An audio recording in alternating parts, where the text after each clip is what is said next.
그래서 오전에도 말씀드렸다시피 하나님께서 세상을 다스리시는데 또 교회를 통해서 또 정부를 통해서 또 여러 가지 통로를 통해서 하나님께서 다스리세요. 그래서 하나님이 가지고 계신 그 절대적인 권세를 부분적으로 이렇게 위임을 해가지고 그 일을 수행하도록 여러 사람들을 불러가지고 일을 하죠. 그래서 교회 안에서 일하는 사람만 하나님의 사역자가 아니라 사실 알고 보면 각 분야에 하나님이 사역자들을 통해서 정부에서도 일하시고 또 저기 경제계에서도 일하시고 문화계에서도 일하시고 또 그 교육계에서도 일하시고 그런 거죠. 그래서 우리 성도들이 다 교회 안에서뿐만 아니라 자기가 하고 있는 일을 통해서 하나님의 통치가 하나님의 뜻이 이루어질 수 있도록 그렇게 하면서 살아가야 되는 거죠. 그리고 또 우리뿐만 아니라 국가도 그러한 생각을 가지고 하나님 앞에 두려운 마음으로 자기들에게 주어진 그 권세 또 힘을 잘 선용을 해야 되는데, 하나님은 어떻게 통치하고 다스리시나? 하나님은 거룩함으로 다스리시고 또 공의로 다스린다 그랬어요.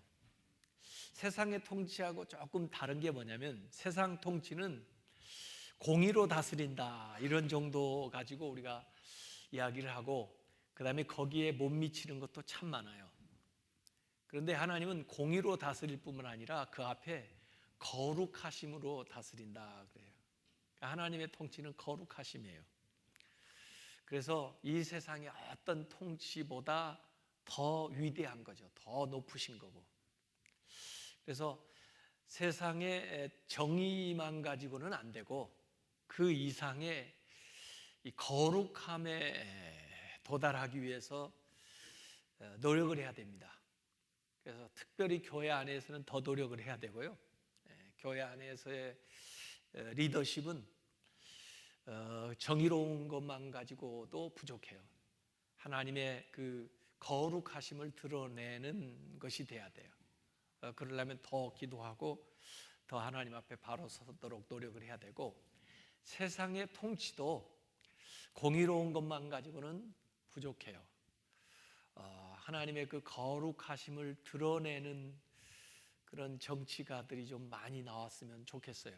그래야 사람들이 정말 인간다운 삶을 살아가면서 또 이 세상에서 정말 인간으로서 누릴 수 있는 아름다운 영광스러운 것들을 누릴 수가 있다고요.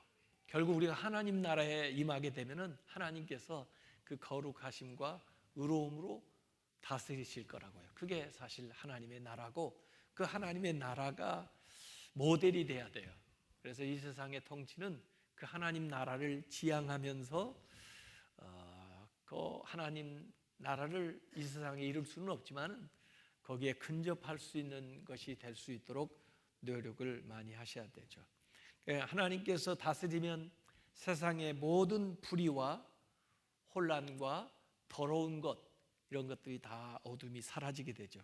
그래서 진정한 평화와 자유와 정의가 실현이 되는데, 오늘 여기 본문에도 시온에 계신 여호와는 위대하시고 모든 민족보다 높으시도다. 그래서 하나님은 위대하시고 모든 나라 위에 계신다. 모든 통치자들 위에 계신다. 이렇게 고백을 하고 있어요. 그래서 그런 하나님의 완벽한 통치를 기뻐하고 즐거워해라. 그걸 기대하는 것이기도 하고, 또 기뻐하는 것은 이 땅에 그 하나님의 통치가 나타나기를 기도하는 것이기도 하고, 이제 그런 거죠. 또 하나님 앞에 두렵고 떨림으로 섬겨라, 이렇게 얘기했어요. 그 다음에 그 4절에 나와 있는 말씀에 이번에 저는 이 말씀을 읽다가 아주 감동을 받았어요. 그래서 그 말씀을 제목으로 삼은 건데, 4절에 뭐라고 나옵니까? 능력 있는 왕은 정의를 사랑하시느니라 그랬어요. 이 사실 원래 의미하는 능력 있는 왕은 하나님이에요. 그래서 하나님은 정의를 사랑한다, 이렇게 이제 우선 1차적으로 우리가 이해를 해야 되지만, 더 가만히 묵상해 보면 세상에서도 정말 능력 있는 사람은 누구일까? 잘 다스리는 대통령, 또 정말 누가 봐도 저 사람은 실력 있다, 참 존경할 만한 통치자다, 이런 사람은 정의를 사랑하는 사람, 정의를 구현하는 사람, 정의롭게 모든 일들을 행하는 사람이 그야말로 능력 있는 겁니다. 무슨 통치자가 자기가 뭐 군대를 많이 동원한다고 해서 능력 있는 게 아니고, 뭐 재력을 많이 동원할 수 있다고 또 개인적인 지혜가 탁월해서 능력 있는 게 아니라, 진짜 세상에 능력 있는 지도자는 정의를 사랑하는 사람, 정의를 구현하는 사람, 정의롭게 다스리는 사람이 정말 능력 있는 지도자라고 인정을 받아야 되고, 또 그렇게 함으로써 자기가 능력 있는 지도자가 되도록 노력을 해야 된다, 이렇게 생각을 합니다. 그래서 우리가 갖춰야 되는 능력이 뭐냐? 정의를 사랑하는 것. 그것이 이 다스리는 사람들의 그 덕목 가운데 가장 으뜸적인 그런 덕목이 아닌가, 이런 생각을 해요. 그래서 하나님은 그 정의를 사랑하는, 정의를 구현하는 지도자를 능력 있다, 그래 너 능력 있는 사람이다, 그렇게 인정하신다, 그 말 뜻으로 우리가 이해하면 이 사절을 잘 이해할 수가 있습니다. 이 능력 있게 통치할 때 나라가 견고하게 서는 거예요. 흔들림이 없어요. 그래서 우리의 능력은 공의로울 때, 또 더 나아가서 그 하나님의 거룩하심을 우리가 힘입을 때 능력 있는 사람이 돼요. 그러니까 아까 하나님은 거룩하심과 공의로 통치한다고 그랬는데, 정말 우리가 세상에서도 능력 있는 지도자가 되려면은 이 공의와 거룩함을 갖춰야 되는 거죠. 그래서 요새 지도자 우선 그 청문회 할 때 주로 이 도덕성 검증을 많이 해요. 그래서 이 윤리성이라는 게 굉장히 요새는 능력으로 평가를 합니다. 도덕적인 자질이 되냐 이거예요. 그래서 개인도 다른 실력들도 뭐 다 갖춰야 되지만, 결국 그 실력이 자기 자신만을 위해서 또 이기적으로 또 사역을 챙기는 데에 쓴 거냐, 그렇지 않으면 그 사람이 그 능력을 가지고 공익을 위하고 또 봉사하고 참 법을 준수하면서 그렇게 살아온 거냐, 이렇게 도덕성 검증을 쫙 해요. 그래가지고 장관 후보에 올랐다가도 낙마하는 사람도 있고, 또 뭐 그것 때문에 신뢰를 못 받는 사람도 있고, 뭐 여러 가지 있잖아요. 그러니까 이 도덕성이 굉장한 이 요새 능력에 작용을 많이 하는 겁니다. 그래서 개인뿐만 아니라 기업도 윤리성을 갖춰야 돼요. 얼마나 전에 그 폭스바겐 그 연비 속인 문제 때문에 그 회사가 막 휘청거리고, 지금 뭐 손해배상 뭐 여러 가지 뭐 문제 많이 시달리면서 어려움을 겪고 있잖아요. 왜냐하면 윤리적이지 못했다, 솔직하지 못했다, 이 기업이. 그러니까 거기에 이제 그 문제가 생기는 겁니다. 그래서 일반 기업들도 기업의 이미지를 좋게 하기 위해서 윤리 경영을 해요. 우리 기업은 공익을 위해서 하고, 그다음에 횡포하지 않고 부당이득 취하지 않고 투명하게 경영한다, 이걸 보여주고 신뢰가 쌓일수록 주가도 올라가고, 그다음에 그 기업이 생산한 물건을 사람들이 쓰려고 하는 거거든요. 이게 개인들도 마찬가지예요. 같은 실력, 같은 과정을 겪었다 할지라도 도덕적인 자질을 갖추고 있어야 그 사람이 실력 있는 사람들로 인정을 받는 겁니다. 이 거룩성이라는 게 굉장히 중요한 거예요. 교회가 요새 사람들한테 신뢰가 떨어진 이유가 그런 거거든요. 일반 사람들이 볼 때 교회나 교회 직분자는 자기들보다 좀 다르다고 기대를 했거든요. 또 자기들하고는 좀 차별화된 삶을 살아주기를 그렇게 원했는데, 실제 뭐 이렇게 경험하면서 또 생활하면서 느낀 게 뭐 별반 다를 게 없다. 또 심지어 우리보다 더 못하다. 뭐 그런 얘기들 때문에 사실 신뢰도에 손상이 가고 또 우리가 하는 말에 힘이 실리지가 않는 거거든요. 그래서 이 지도자는 사람들을 이끌려면 그냥 강압으로 할 수 있는 시대는 다 지났기 때문에 도덕적으로 차별화가 돼 있어야 된다. 그래서 정말 지도자가 되려고 하는 사람들은 자신을 잘 돌아보고 자기를 관리를 잘해서 다른 사람들에게 이 거룩성에 의해서 인정을 받아야 그게 능력이 되는 겁니다. 그리고 실제 이제 직무를 수행하는 데 있어서는 공의롭게 해야죠. 사사롭게 하면은 또 그 사람의 결정과 인도를 사람들이 따르지를 않아요. 그래서 이 거룩성과 이 공의, 정의, 이게 굉장히 중요하다 이거예요. 이 무능한 왕들은 정의를 두려워합니다. 그리고 정의를 행하지도 않고 그러죠. 이 세상의 독재자들이 전부 그래요. 그래서 사람들의 입을 막고 또 그 사람들 보는 걸 못 보게 하고 듣는 걸 못 듣게 하고 하는데 그게 어느 정도는 뭐 그렇게 막을 수 있어도 세월이 지나면 지날수록 사람들이 계몽되면 계몽될수록 더 이상 그걸 지탱하지 못하고 무너질 때 아주 크게 자기뿐만 아니라 모든 사람들을 공경에 빠뜨리는 그런 것들을 우리가 세상에서 많이 보죠. 정의로워야 되는데 정의의 기준이 뭐냐? 아침에도 뭐 정의에 대한 이야기를 제대로 못했습니다만은 성경에 가만히 보면요, 정의는요 약자들이 느낄 수 있는 정의야 돼요. 그러니까 힘 있는 사람이 옛날에 전 아무개 대통령 같은 사람은 그 사람 슬로건이 정의로운 사회예요. 근데 과연 그 사람이 정의로운 사회를 만들었나? 실력 있는 사람이, 힘 가진 사람이 정의롭다 말하는 건요 믿을 수가 없어요. 그 입장에서 정의롭다고 얘기하는 것은요 그건 정의롭다고 평가할 수가 없어요. 장애인, 소외된 사람, 약자들, 가난한 사람, 이런 사람들이 살만하다, 우리나라는 정의롭다, 그 사람들이 말해야 진짜 정의로운 거예요. 그래서 약자들이 말하는 걸 들어보라고요.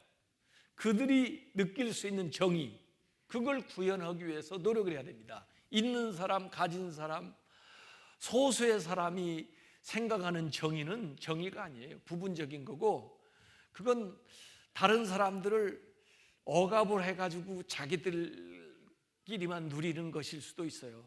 그래서 진짜 살기 좋은 세상은, 정의로운 세상은 우리 한국 사회에서 좀 그 사회적으로나 경제적으로나 모든 면에서 좀 소외되어 있는 사람들이 제대로 인간다운 삶을 살아갈 수 있도록 정책을 펴고 그걸 살펴주어서 그들의 말이 살만하다, 그렇게 되면 그게 정의로운 사회예요. 그걸 만드는 게 지도자의 능력이라는 거예요. 그걸 하는 사람을 하나님은 능력 있다, 그렇게 말씀해 준다는 거예요. 이게 참 그래서 사실은 어려워요, 현실 정치에서. 그러나 그런 목적을 가지고 살아가야 된다는 거죠. 그래서 하나님은 그러한 통치자, 그러한 권세자들을 원한다는 거예요. 그리고 그 정의를 행하는 정부와 하나님이 함께 하시고 그러한 자들의 그 리더십은 흔들리지 않고 쓴다는 거예요. 여기 이제 6절부터 세 사람의 이름이 구체적으로 거명되고 있습니다. 그 사람들도 사실은 지도자예요. 모세, 그리고 아론, 그리고 사무엘이 나옵니다. 이분들은 어찌 보면 하나님과 백성들 사이에서 중간 역할을 하는 사람들이에요. 이 세상의 권위는 중간 권위라고 그랬죠. 하나님은 절대 최종적인 권위를 가지고 계신 분이고 그 중간 권위가 있는 거예요. 그 중간 권위를 통해서 세상의 일들을 하나님이 하시는데, 이 중보자죠. 중간에서 이 중간에 있는 자들은 하나님의 뜻을 잘 헤아려 가지고 백성들에게 잘 이렇게 베풀어야 되는 거예요. 또 때로는 백성들의 요구 사항을 하나님께 잘 아뢰야 돼요. 그래서 어찌 보면은 백성들 앞에 섰을 때는 하나님의 어떤 위임을 받아서 대리적인 역할을 하고, 또 이 하나님 앞에 섰을 때는 백성들의 요구를 받아가지고 하나님 앞에 기도로 중보하는 그런 역할을 해야 되는 거예요. 그래서 이 모세와 아론이 그런 중보자 역할을 했다 하고 여기에 나와 있는 겁니다. 그래서 위기에 처했던 백성들, 자기의 힘으로도 어찌할 수 없는 그런 상황 가운데에서 이 모세나 아론 같은 지도자들은 겸손하게 하나님 앞에 아뢰는 거예요. 또 심지어 백성들이 너무 패역해가지고 하나님이 막 진노하셨을 때도 그 백성들을 막아서고 하나님 앞에 용서해달라고 자기가 대신해서 그 회개하는 그런 역할을 이 사람들이 했어요. 사무엘도 마찬가지죠. 사무엘도 백성들 대신해서 하나님 앞에 서기도 하고, 또 하나님이 주신 권한으로 사울 같은 왕도 세우고 다윗 같은 왕도 세우고, 또 그들에게 하나님의 말씀으로 통치를 하기도 사무엘도 했는데, 이 사람들이 전부 한 일들이 하나님께 인정을 받았고 또 하나님에게 응답을 받았다 그랬어요. 그래서 이들이 어찌 보면은 중개자 역할을 참 잘한 사람들의 모델로 여기 시편에서는 제시되고 있는 건데, 이들이 백성들을 대신해서 하나님께 간구했고, 그런데 그 기도가 응답받은 비결을 보니까 이들은 한결같이 하나님 말씀을 잘 듣는 사람들이에요. 하나님의 말씀을 잘 수용해서 듣고, 그 다음에 하나님이 주신 증거와 율례들, 하나님의 말씀을 지켜서 행한 사람들이에요. 그러니까 말씀 안에 거하면서 말씀에 순종하면서, 그리고 백성들을 대신해서 또는 자신의 허물을 하나님 앞에 회개하고, 이런 역할을 하면서 겸손하게 자기들이 위임받은 권한을 주님의 이름으로 행하고 있다 하는 그런 자세로 그들이 사역을 했던 지도자들의 분들이에요. 그래서 하나님께서 그들을 인정하시는 거죠.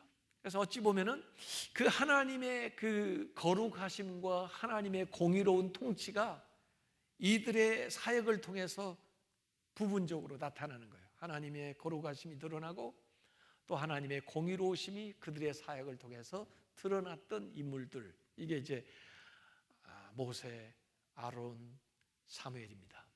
근데 사실 이게 구약의 시편이니까 그렇지, 이게 이제 신약으로 내려오면 예수님이에요.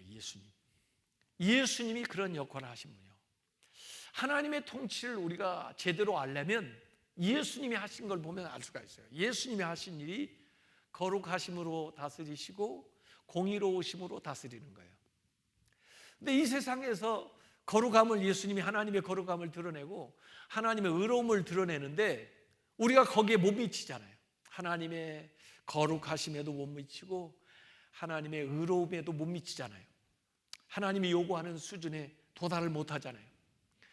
그런데 예수님께서 우리에게 오셔서 하신 일이 뭐냐면, 우리를 대신해서 우리를 중보하시면서 우리로 하여금 그 하나님의 거룩하심에 이룰 수 있도록 도와주시는 거예요. 또 하나님의 의로우심에 이룰 수 있도록 예수님께서 우리를 도와주시는 거예요. 우리를 도와주시기 위해서 자신을 내어주시는 거예요. 십자가에서 못 박혀 돌아가시기까지 예수님께서는 우리를 의롭게 하시고 우리를 거룩하게 하시고 이 하나님의 통치를 우리 안에서 드러냅니다. 그래서 우리가 예수님 안에서 부족하지만은, 죄가 많지만은 거룩해지고 의로워지게 되는 거죠. 그래서 예수님은 그냥 벌 주고 다스리는 그런 정도가 아니고 이 하나님의 백성들을 의롭게 만들고 거룩하게 만드는 하나님의 통치를 우리 안에 이루시는 거예요. 그러니까 이 세상 어떤 통치자도 할 수 없는 것들을 예수님께서 하시면서 이 본을 보여주시는 거죠. 그래서 여기 이제 시편의 그런 말씀들이 쭉 나오는 겁니다. 구약의 선지자들 하나님의 통치 안에서 이렇게 되어지는데, 이 구약의 전통을 가만히 보시면요, 구약에서 제일 중요한 사건이 출애굽 사건이거든요. 출애굽, 종되었던 애굽에서 해방되어 가지고 나오는 거. 그 출애굽 모멘트가 마치 예수 그리스도의 그 십자가 사건하고 대비되는 거예요. 이렇게. 그래서 십자가 사건은 죄에 억눌렸던 우리를 죄에서 이끌어내서 자유롭게 구원해 준 사건이라면, 이 출애굽은 애굽의 노예되었던 저들을 거기에서 끌어내 가지고 자유롭게 한 사건입니다. 이 출애굽 모멘트가 굉장히 중요한 거예요. 해방에, 자유롭게 하는 구원의 이 메시지가 거기 들어가 있거든요. 그래서 이스라엘의 원래의 추구하는 방향은, 정치는, 그 당시에 여러 나라들이 있었어요. 애굽은 바로가 내가 신이다 해가지고 신정 정치를 한다고 그러면서 사람들을 압제했고, 그 다음에 여기 가나안, 이스라엘이 들어오게 된 그 메소포타미아 지역은 그 봉건, 그런 계급 사회 속에서 거기도 이 왕들이 각각 있어가지고 자기들이 신의 대리자라 해가지고 사람들을 압제하고 그렇게 했었거든요. 그런데 이 출애굽은 하나님만이 왕이시고 우리 모두는 하나님 안에서 평등하다, 그런 생각을 가지고 정치적인 아이디어를 가지고 있는 집단이에요.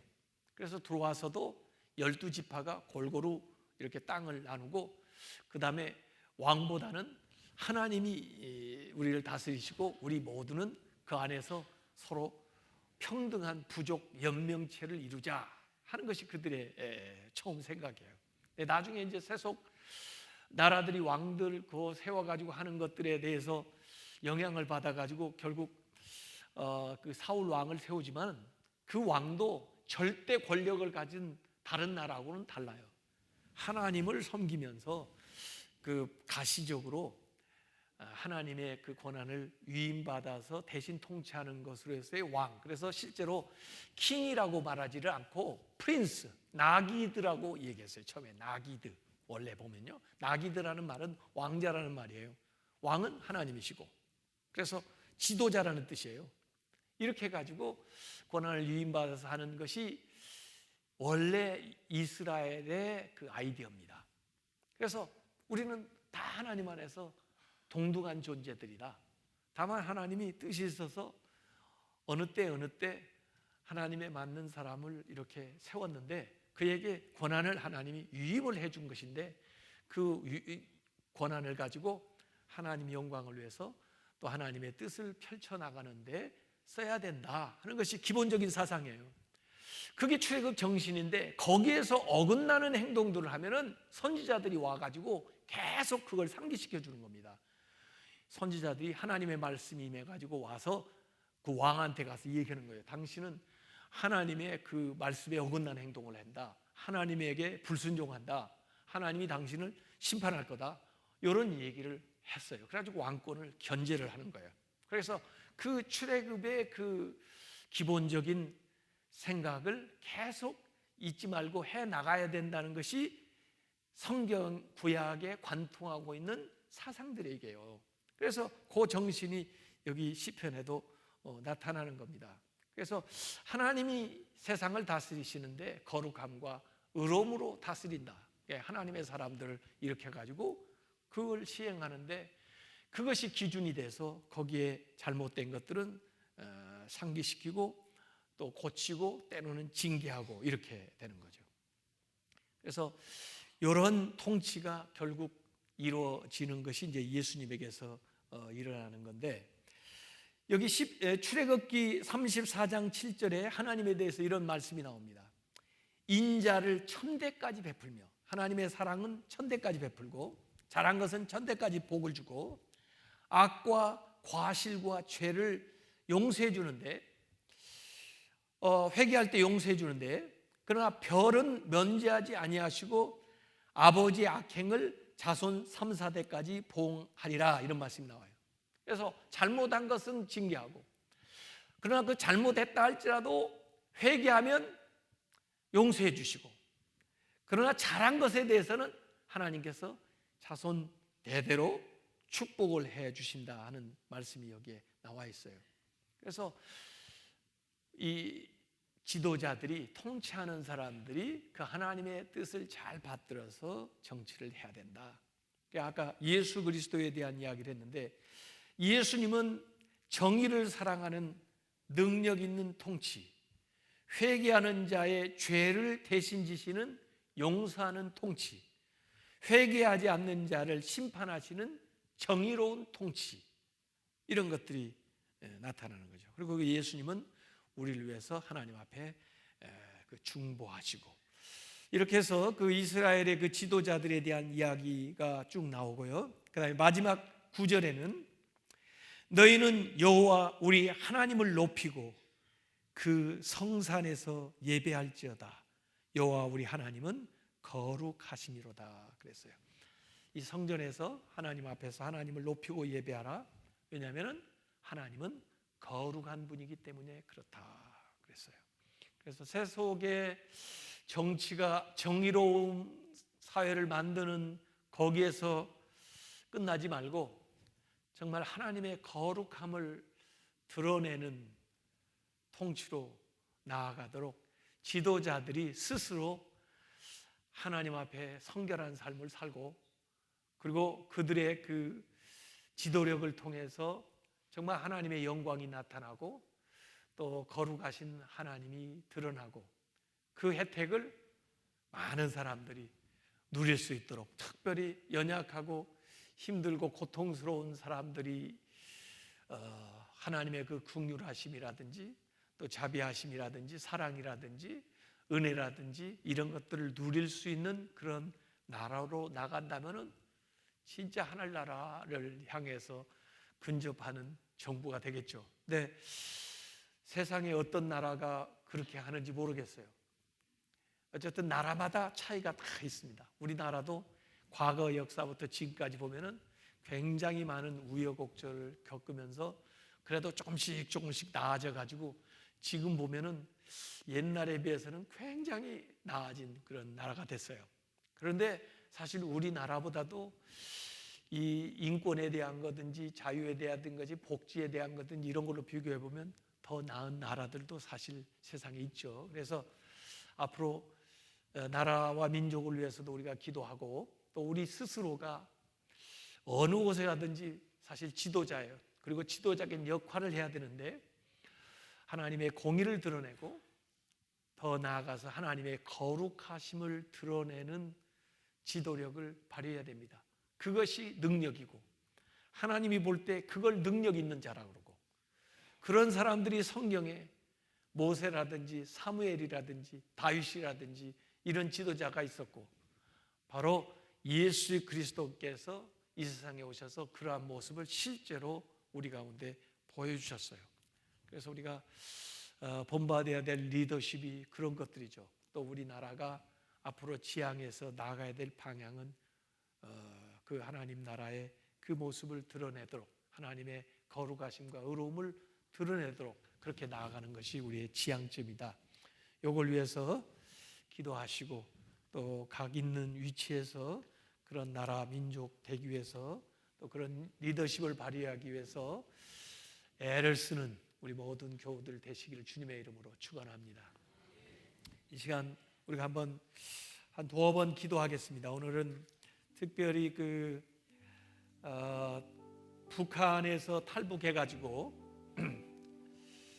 떠도는 사람들 많이 있어요.